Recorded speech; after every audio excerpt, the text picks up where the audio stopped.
Today, I have the privilege of speaking with Leonetta Rochelle Ingraham, creator of the baking powerhouse YouTube channel Your Sweet Connection. She has reached over 6.6 million views since starting her channel in 2017. Your Sweet Connection is the place to level up your sweets and treats.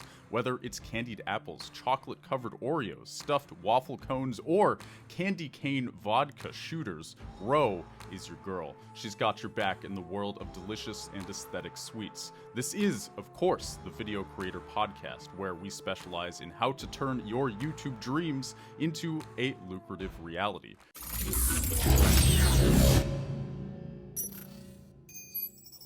Ro, thanks for joining me today. To kick things off, you've been active on YouTube for about 5 years. That's a lot of dedication. For a lot of people, showing up consistently is maybe the hardest thing to do on YouTube. What would you say for someone who is nervous about getting started? Well, first off, thank you for having me. I'm excited to be here. I would say if someone was nervous with starting off and they starting out in a YouTube channel, I would say just be authentic as much as possible, but definitely come with a plan and a schedule, and be consistent and just have fun with it. You got to find your niche of what it is that you really want to do for your channel. You got to find your reach, your audience. It's like marketing yourself almost. But when you get into it, you really are marketing yourself because you're reaching an audience that has interest into what it is that you're doing. So when you find that niche, and you'll find that reach, if that makes sense. Totally, yeah, it absolutely makes sense. So we've talked about finding your niche on this podcast before. It seems baking has been with you throughout your life. Is Oh that yeah, fair to yeah, say? And absolutely, absolutely. I've baked many years. A lot of people don't even know that, because I do a lot of treats. So I do cakes as well as business. So, but I go with what the market calls for. A lot of people want me to share so many different things on my channel, but I have to do it in a schedule or in a season where, like, okay, now let's go with this. Almost like following the trends and see what's trending, or start a trend maybe. But I've been baking for a very long time, so I'm pretty much Jill of all trades.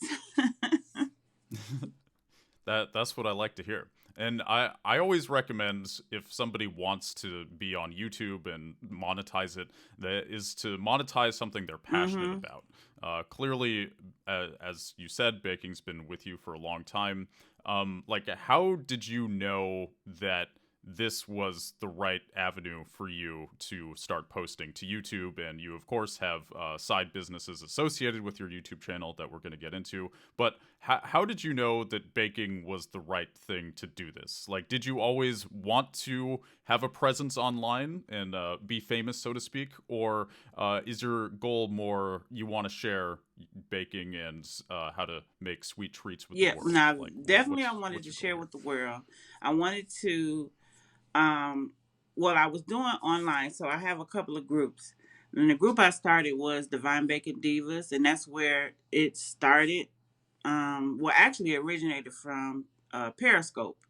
So I was in a group, and they wanted to learn how to do these particular strawberries by adding glitter on them. That was a thing back then, and it still is now. But at that time, I stated I was like, I wish it was like a video where I could show you instead of just type it out, because it's more easier to see it than to just mention it, because a lot of times people won't get it right, but a visual site will be much better.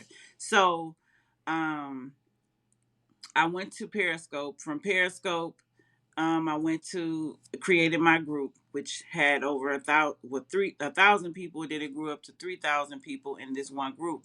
But I felt like I was boxed in, and because it's a community of women, it's a women empowered group, And I was like, I got to do more. I got to share more than just being in this box, being in this four walls.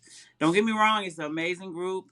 And that's where I share for free on a lot of different things from business, from baking, treat making, and all of that. So a friend of mine, a member of the group, was like, "You should do a YouTube channel."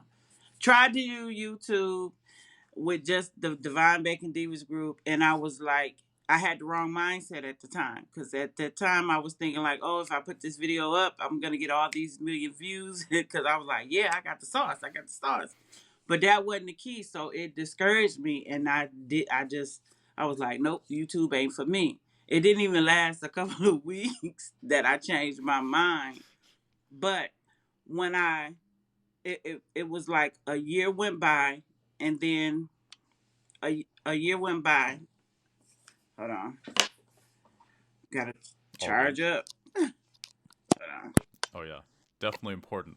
Yep. Okay, we good? Can you hear me? Okay. Yep.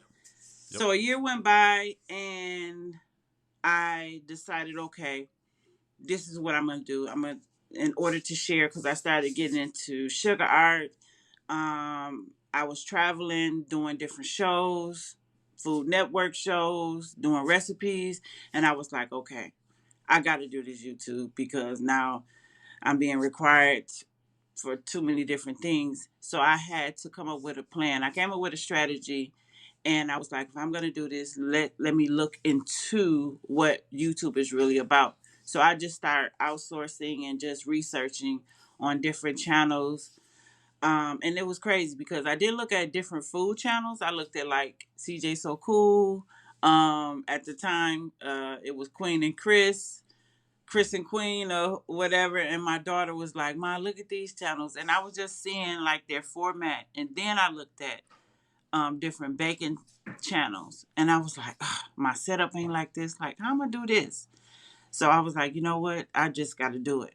So I set up to do candy. And I was like, what do they like most? And the thing back then was candy apples. And I did a week full of candy apples. I met my monetization, because you had to have so many hours, and I was like, Right. I hit it in 1 week, and from there I Ooh. was like, okay. And then when I seen the money come in, now this is from the beginning, this is what got me to going, and I was like, okay. And after I did it for that week, I was like, I gotta keep going. Like, okay, I really got to change how I do things. And that's how I actually got into YouTube. And then I'm like, okay, I got to change it to where I'm comfortable and I'm enjoying it and not feeling like I have to do it. And so I started to just do things that I knew people would want to see and needed and wanted to learn. And that was my go-to. Like, I'm sharing what people want to learn, what they want to see to help them in their career or in their business. And I just went from there. So it just came natural after that.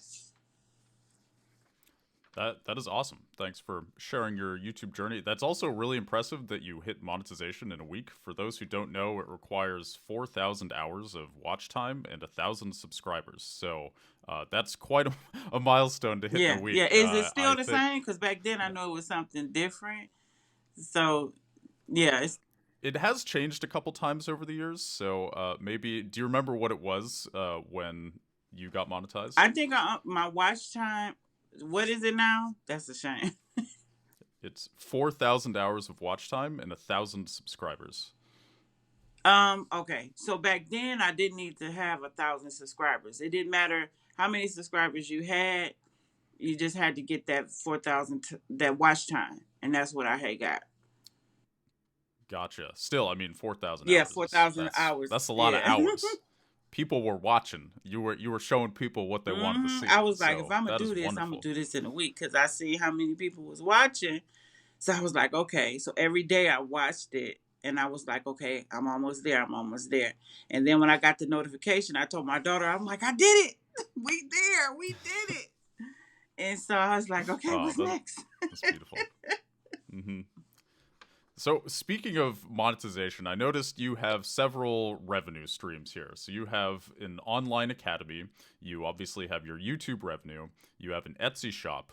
Are there other ones that I'm missing? I know you have a website as well that seems to I mostly. have 32 brand deals and sponsorships. Ooh, wow. So, what would you say is your main revenue source? Like, what works best for you if you're comfortable talking about this? My main revenue source is YouTube, but the contracts and sponsor and the brand deals is also the second main. And so when you say YouTube is your main source of revenue, that's YouTube ads? Yeah, YouTube Gotcha. ads. Yep, YouTube ads, and I would say both because the brand deals, but I get paid more with the brand deals than YouTube. So, but and the reason why I say YouTube is the main source because without YouTube I wouldn't have had the brand deals. Hmm. So if I stopped doing YouTube, then my brands would be like, okay, what platform are you gonna use? You know what I'm saying? So even though I'm contracted to do like Instagram, TikTok, and stuff like that, but more so it's really YouTube. So YouTube is the main source along with the brand Gotcha. deals. And can you tell us a little bit about what brand deals you do? I see you have a lot of baking supplies and links to things of that sort. Like, what kind of companies do you work with? What do they expect from you? Yeah, tell us about that. Well, I have. I'm gonna list a few. Food Network is one. I do recipes for them on a month to month basis. I got Ice Images, Artisan Accent. Um, oh my goodness, Chef Masters, Wilton's, and that's just Cookie Nip is a flavoring company that's out of Macon, Georgia. Was in Atlanta, Georgia now. Um, so these are the type of companies that I'm affiliated with. Who else? There's companies that's overseas for far as products, stuff like that. I have my own brand line, which I've had for some years now, for a couple of years now, with like spatulas, silicone mats, and stuff like that. And But where can people find a that? lot of right now it's not Hmm. available. Gotcha. Is not available. I'm in the process of moving and setting up my academy, so it's not available. It's not Sure available. thing. Bad as I want it to be, but it's not available. Telling you, everybody is asking about it, but when you're a small business and you're transitioning and trying to open up, I'm trying to get this academy going. It's on hold, Hmm. so So I I got a lot of stuff in storage. totally. So I'm impressed by how many sponsors you have. Do they? I have two questions with regards to your sponsors. Do they pay you in product and money? And also, how did you get in touch with them in the first place? Well, first off, it started off with product. Like if they sent the product for free, and then I do the advertising, giving them a certain amount of time. It can be product placement where the item would just be visible in my channel, like in my video, whatever I do. I don't have to speak on it too much. I can just use it and see how it turns out. And that's part of the product placement. I don't have to speak on it too much. It's just, it's visible to the eye. And provide the link in my description box. Then there's another option um, that I still do, but sometimes I don't because right now it's paid. Everything is if it's not affiliate paid because doing videos now take time. So in my beginning, I would receive items for free and then just do the video content. Then people was requiring more, and I'm like, okay, I got to get paid for this time. You want a dedicated video all the time? Then they started to offer because they seen the quality of my work, my videos, and my reach. And I'm like, okay, well, let's do this. And then I had to create a media kit. And for those that don't know what a media kit is, it just talks about a little bit about yourself, your reach, and what you do, and what your charge for your video content that you want to do for different brands and stuff like that. Hmm.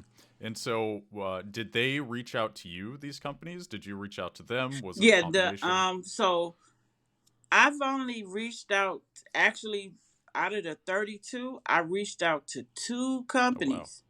Two out of the 32, because they was coming so fast. And I was like, whoa, you got to see if they real or not, because they email you.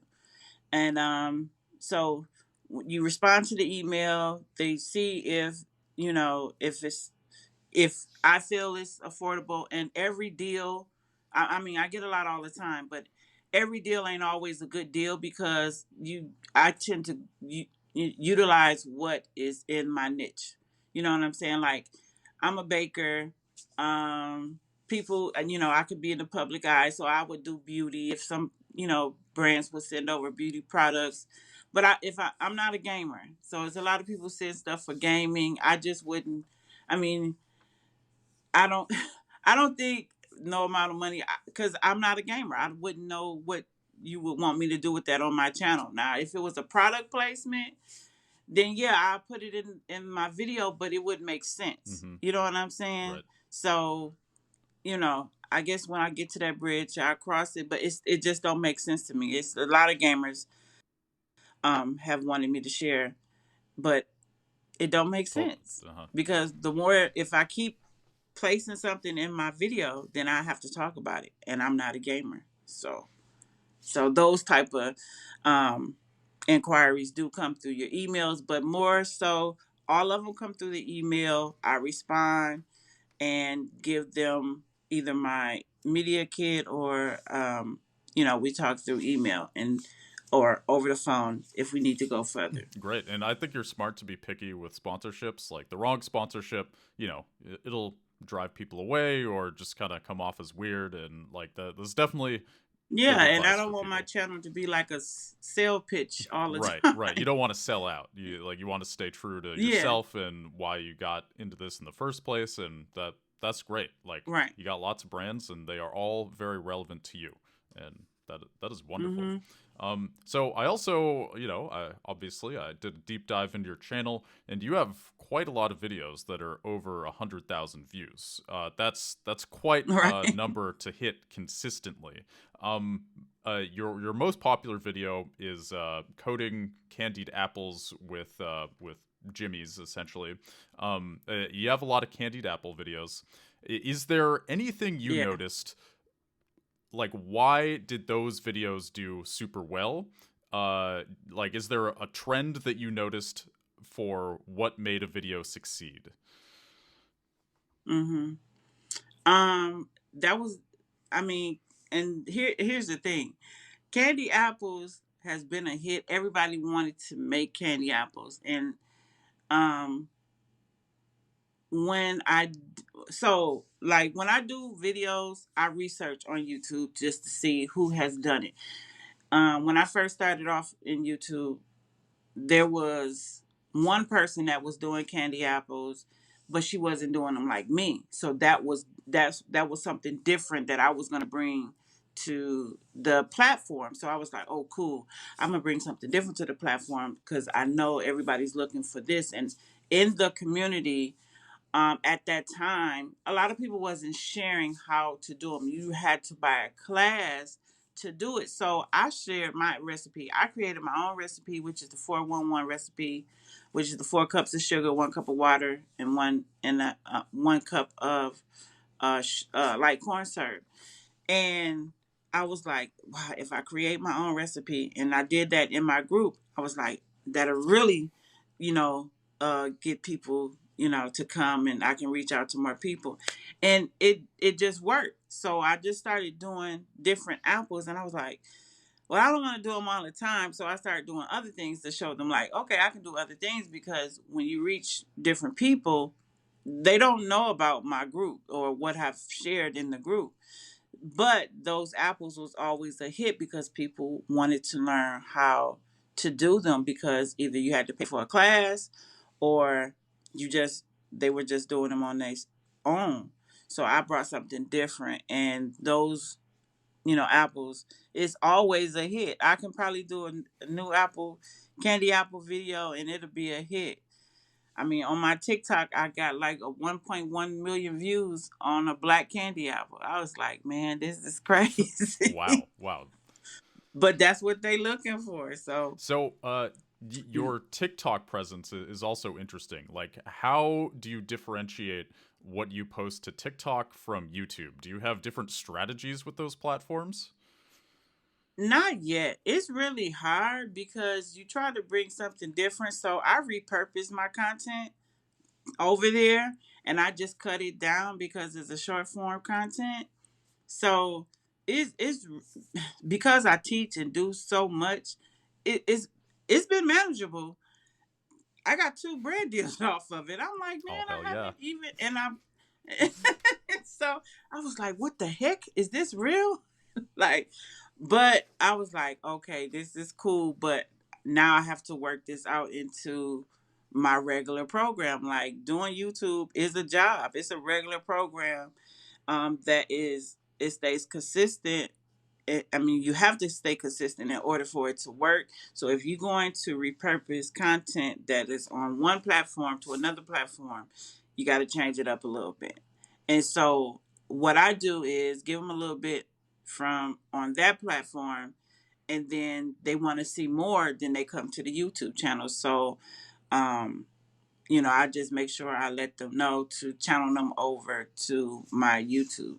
I think that's what the short form videos really more so are. But a lot of people do a lot of short form videos. But me, it just varies with different people. But I'm gonna give you a little bit. You can come over to my YouTube channel for more. So. Mm-hmm.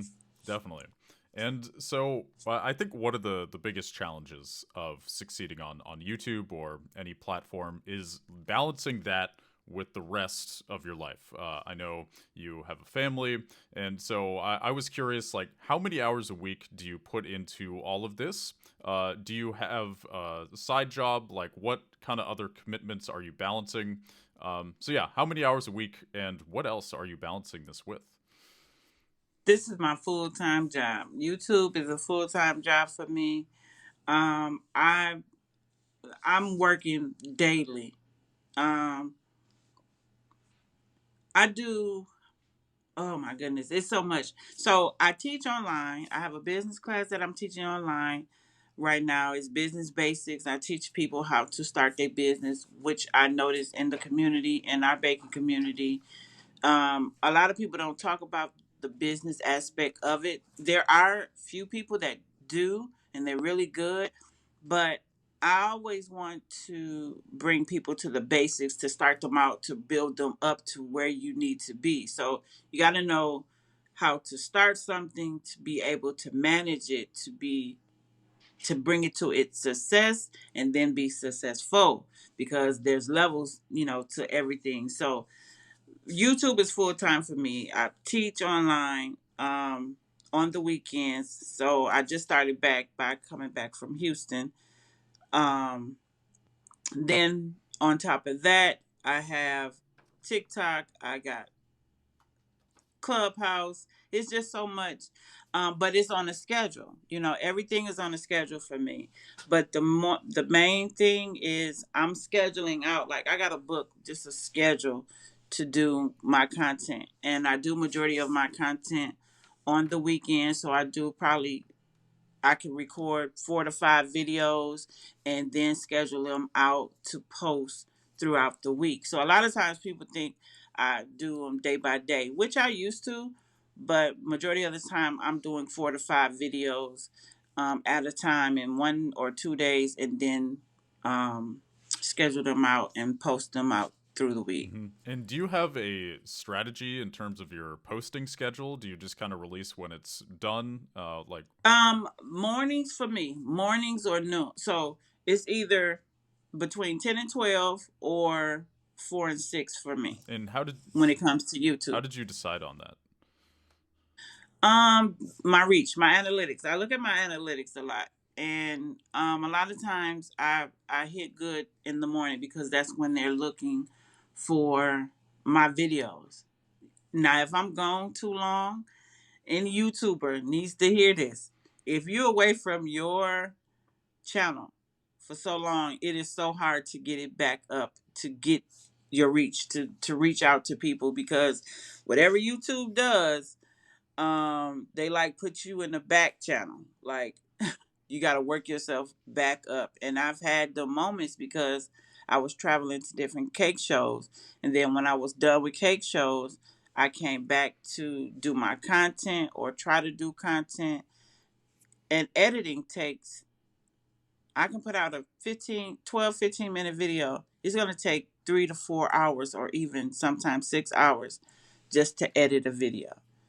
Edit and or record, because you want it to look nice. I'm vlogging could be different, but the editing is still the same. I'm sure it is with anybody else, but editing is takes a lot of your time, and recording. It sure does. Editing is always the hardest part, dear God. Yeah, I understand you that can grind. do so many takes. Like, it's been time where I done did videos, and then I'm like, man, I just used up all the eggs. Now I gotta wait, do this video tomorrow. Hmm. So that's what we go through as bakers. Like, we can run out of stuff and think we got it all together and be like, man, I gotta get this video out. So yeah. Hmm. All right. Well, so you have actually noticed that if you don't post for a while, that your videos don't tend to get as much traction. Is Mm-mm. Now, if it go like for um 4 days, if 4 days go by, then yes, I will get enough traction. But I try not to wait that long. So I'm posting every other day.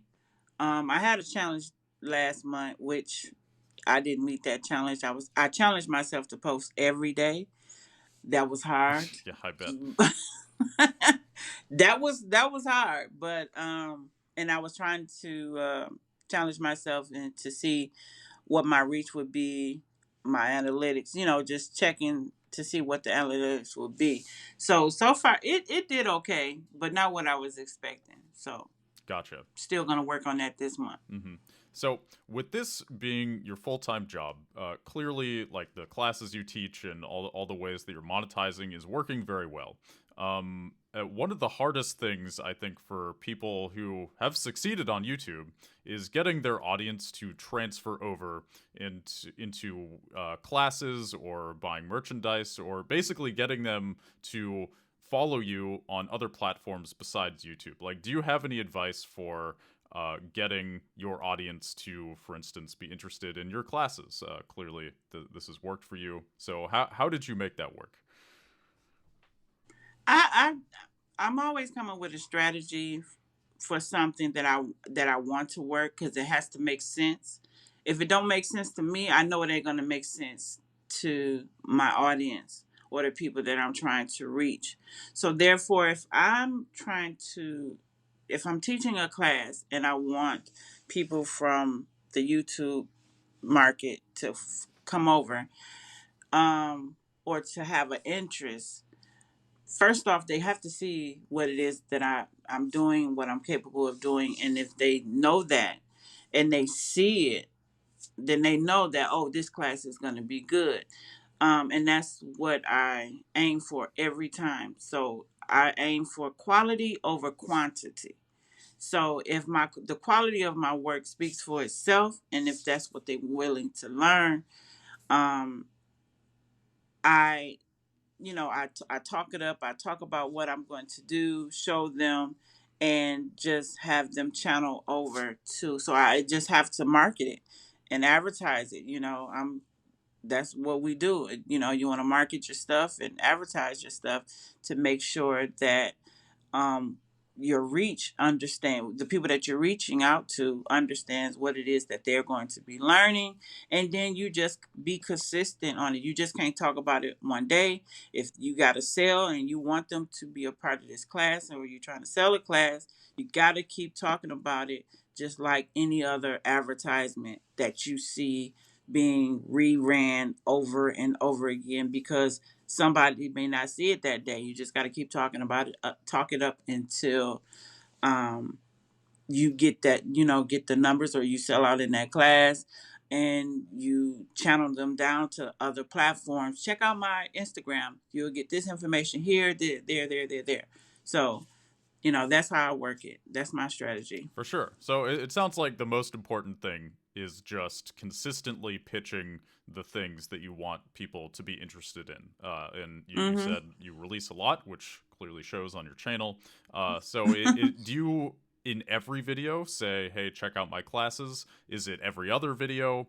Like, how I do you don't. I don't balance it? talk about my classes too much. Um, Only when like it's open and be like, okay, we got this open. I tell my team we got this open time. Let's market it this time, and then let's shut it off here, because it's not, my channel is not a sales pitch channel. It's really for education, learning, and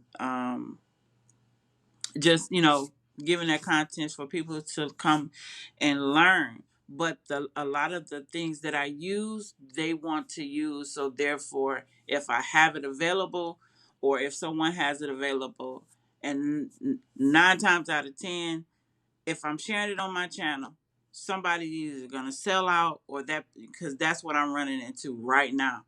Like, oh, they don't have this no more. I'm like, or I got the brands calling me back like, man, did you, like, yeah. So you got to come with it. If And I tell certain brands like, okay, let me tell you about my channel. If it's something I'm going to share, they're probably going to buy it. And if it's a limited edition, or if it's a limited supply, please let that be known, because I'm sharing it on my channel. I need to put the link up or take the link down, because they're going to look for it later on, and if it's not available, then it's not available. So I have ran into them issues, but as far as um anything else, um I just have a time frame of marketing, and then cut it off. Mm-hmm. Yeah, so it's like That's when the products are available, you pitch, and then when they're not, you don't. Yeah, It's all yeah, in the timing. Makes sense to me. yeah. And I did watch a couple of your Q&A streams.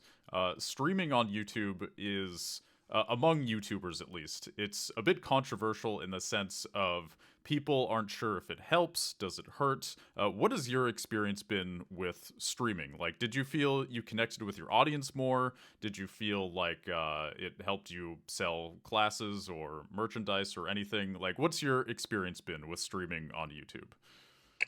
Streaming in the beginning was cool because you got that actual watch time.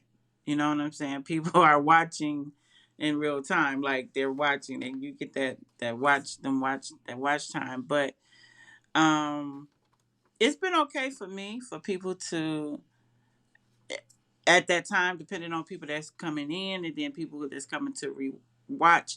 But um, now it's different. So, like, if I stream now, it's really not. I rather record a video than do the live stream. Now, it only works if you're getting like the super chats or something Mm-hmm. like that. Like a person, if you go stream and you get a lot of super chats while you're streaming, then it's good. It may work for some and not for others, but for me, it's um it's 50-50. You know what I'm saying?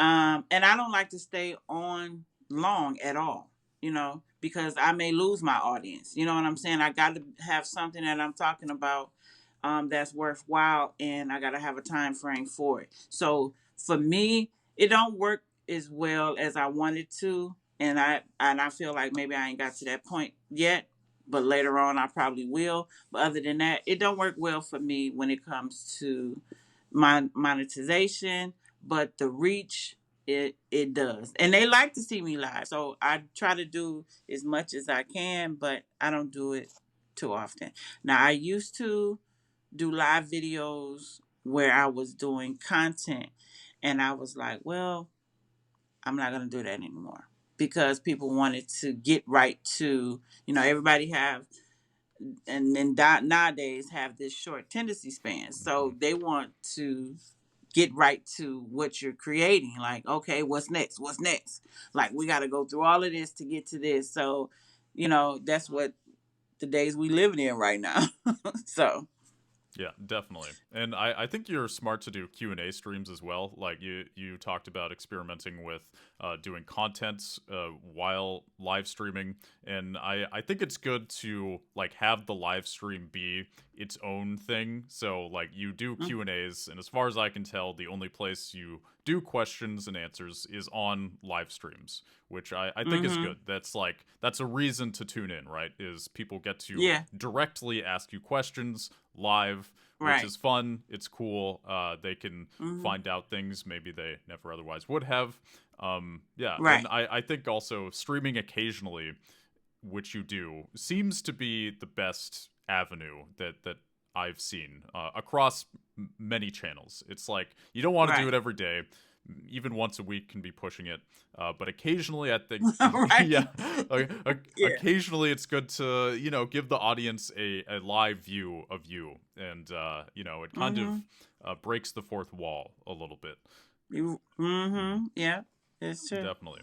And so you a bit earlier you talked about following trends. I think every YouTube niche it's different. So you're in an interesting niche here where you're not necessarily going to make a video about Will Smith slapping Chris Rock or something, but I wanted to.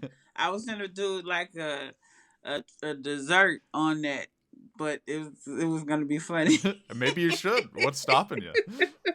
I'm thinking about it. I just got back home, so I'm thinking about something. So it's funny. Yeah. All right. Well, clearly I spoke too soon here, but it seems like you with following trends, you talked about seasonal trends. Is that kind of the main way that you follow trends in the kind of baking and sweets section of YouTube? Are there any? Mm. Is there anything else people should be aware of on how you decide what to release when?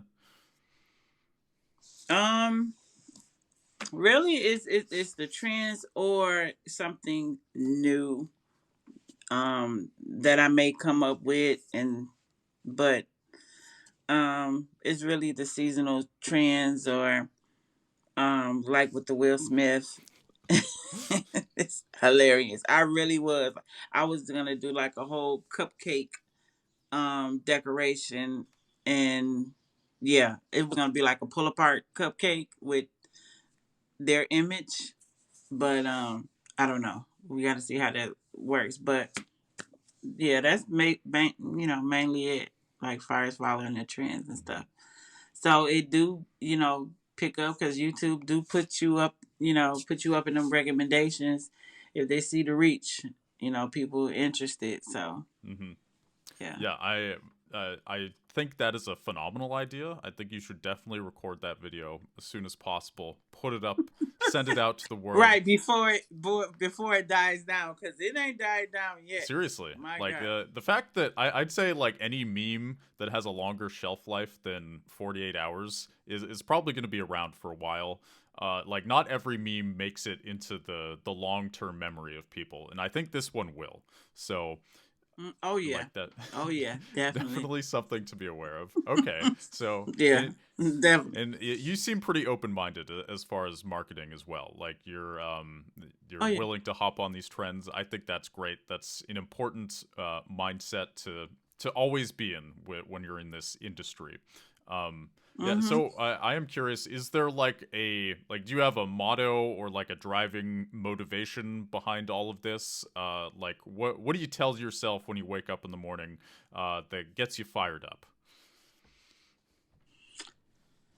Um. Wow. My motivation is really helping people. Is knowing that if someone comes to me like, man, this helped me in my business, and now I'm doing XYZ.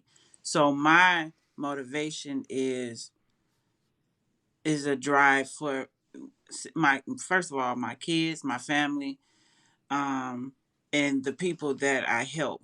And it don't have to be a lot of people, but I have helped thousands and thousands of people. I have helped people open up brick and mortars. I have people building business credit. I have people. I mean, it's it's crazy because I was like, wow, I've managed to do all of this off of YouTube. Off of YouTube. It's basically it came from YouTube, building a platform and having the people and just doing the research. But when I wake up, I know that someone needs help. It's somebody that needs help. It's somebody that I'm helping. Somebody that um, I can bless in some type of way. And it's not even like I just did a March Madness contest where the grand prize winner won $1,000. The second place winner won a cricket, which is a crafting tool that everybody's try to get to work with, and then the third place was $200. If I can bless somebody, being that I've been blessed on many platforms, that's what I'm going to do. And it's not even to get people to follow me. Like I generally do this to help people. So if I wake up and see that I got another day of life to help somebody else, whether it's one or two people, that drives me. That's it. What can I bring different to the table that is going to help somebody? That's really my drive. That's it. That's a beautiful thing. And I think also it's smart too. So I'm always recommending like not having shallow motivations when getting into this. I think it's good to have like real wholesome motivations like you do, where you want to help people. Right. Because I Mm-hmm. think there's something about if you're just making videos for your ego or you want to be famous, it kind of ends up, your videos end up reflecting that.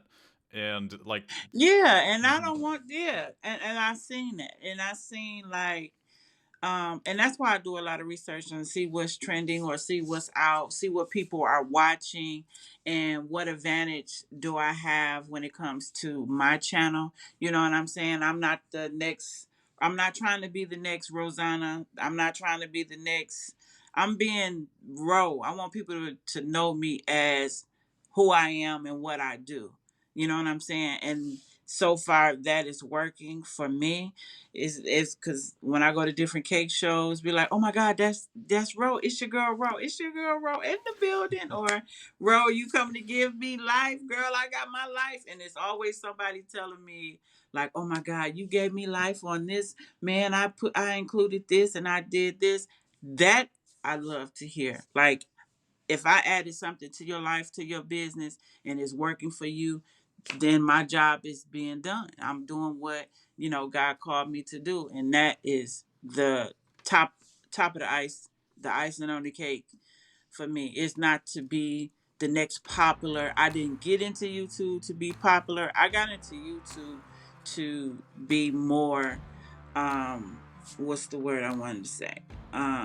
I wanted to share my gift more to the world because it's a public platform. Anybody can watch it where it's available, and that's what I wanted to do, to share my gift across the world. That is wonderful.